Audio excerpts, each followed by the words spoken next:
Hello दोस्तों, कैसे हैं आप लोग। उम्मीद करता हूँ सब घर में होंगे, सब ठीक होंगे, सब ज़बरदस्त होंगे। जैसे कि आप सबको पता है कि जेपीएससी की कंबाइंड असिस्टेंट इंजीनियर की रिज़ल्ट निकल चुकी है और अब तो उन्होंने कट ऑफ भी जारी कर दिया। बहुत सारे लड़के परेशान थे कि कट ऑफ जारी नहीं हुआ है, कैसे होगा, नहीं होगा, क्या होगा।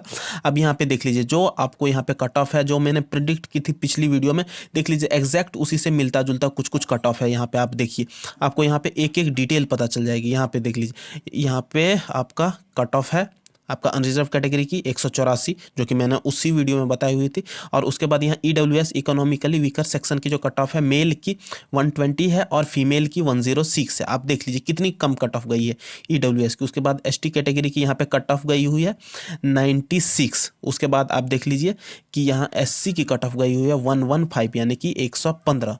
उसके बाद यहाँ पे BC1 की कट ऑफ गई हुई है 142।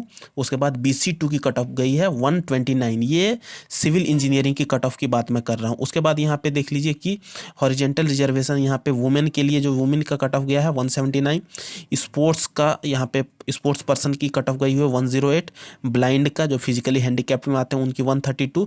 और डेफ एंड डम, जो कि फिजिकली हैंडीकैप्ड में आते हैं, उनकी भी 120। और लोकोमोटिव की यहाँ पे 138 कट ऑफ गई हुई है। उसके बाद ऑटिज्म एंड मल्टीपल डिसेबिलिटी में only 2 candidate appeared, 1 selected bye merit and another is disqualified. यहाँ पे देख लीजिए 2 अपीयर्ड हुए थे, उसमें 1 सेलेक्ट हुए हैं और 1 डिसक्वालीफाइड कर गए हैं। उसके बाद यहाँ पे ये तो कट ऑफ हो गई सिविल इंजीनियरिंग की। उसके बाद यहाँ पे नोट में इन्होंने लिखा हुआ, in EWS category total vacancy 52, in ST category total vacancy 128 and request number of candidate 10 times of the vacancy have not appeared and qualified in PT exam, so the number of candidate selected under these 2 category are less than 10 times of the vacancy in all category selected number of candidate at least 10 times of vacancies in those category. यानी कि देख लीजिए आप, EWS category में 10 times candidate appear ही नहीं हो पाए थे और अपीयर होने के बावजूद वो क्वालिफाई नहीं कर पाए थे। उसके बाद ईडब्ल्यूएस और एसटी कैटेगरी दोनों की यही है कि जितनी इनकी सीट थी 52 और उसकी जो भी 10% होती है, वो कैंडिडेट इसमें अपीयर्ड और क्वालिफाइड नहीं कर पाए हैं प्रिलिमिनरी टेस्ट, इसलिए आपका जो यहाँ पे 10 टाइम्स से कम रिजल्ट हुआ है, ये इन्होंने मेंशन कर दिया है ईडब्ल्यूएस कैटेगरी में और एसटी कैटेगरी में। तो इसका मतलब यही है कि जितने कैंडिडेट अपीयर्ड हुए थे, उतने मैक्सिमम से मैक्सिमम जन यहाँ पे पास कर गए हैं, जो कि क्वालिफाई किए हुए हैं।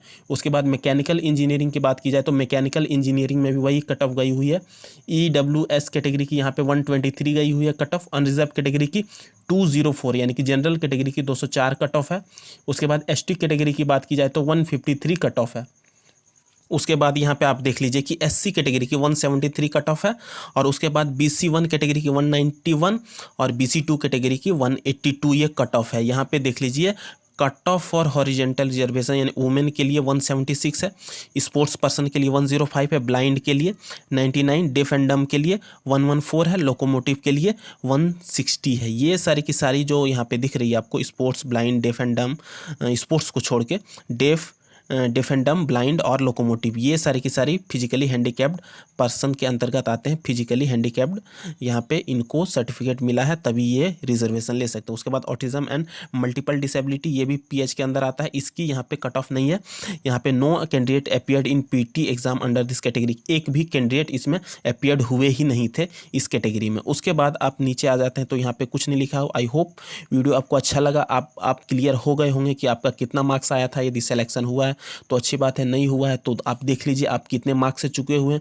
इसके बाद यदि आपको और भी डिटेल में जानकारी चाहिए कि क्या कट ऑफ हुई थी और उसमें आपका कितना मार्क्स आया हुआ है, तो उसके लिए आप अपने मार्क्स को जानने के लिए RTI कर सकते हैं, आपको पता चल जाएगी।